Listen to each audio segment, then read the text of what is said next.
আল্লাহর তাওহীদের কথা বলার জন্য ইসলামী ছাত্র শিবিরকে মনোনীত করেছে। আমার ধারণা এই বাংলাদেশ পরিচালনার জন্য যাদেরকে দুর্বল করে রাখা হয়েছিল, যাদের কেন্দ্রীয় নেতৃবৃন্দের শাহাদাতের রক্তে রঞ্জিত হয়েছিল এই ক্যাম্পাস, এই জমিনকে আল্লাহ রব্বুল আলামিন তাদের জন্য অক্ষ করে দিবেন ইনশাআল্লাহ। সেই সময় আমাদের জন্য এসেছে।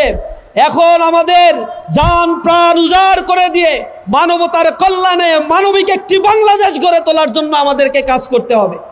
শহর, নগর, বন্দর, গ্রামে ঘাটে মানুষের অন্তরে আজ দাঁড়িপাল্লার জন্য এক বিশাল জোয়ার বইছে।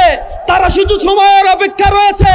তারা এক মানবিক মূল্যবোধ সম্পন্ন সমাজ গড়ে তোলার জন্য শুধুমাত্র রায়ের অপেক্ষা করছে। আমরা আশা করি সেই রায়টা জনগণ দিবে। সেই কাঙ্ক্ষিত সময় আগামী বছরের ফেব্রুয়ারি মাসে আসবে। এর পূর্বে আমাদেরকে মানুষের দোরগোড়ায় গিয়ে মানুষের কথাগুলো আমাদেরকে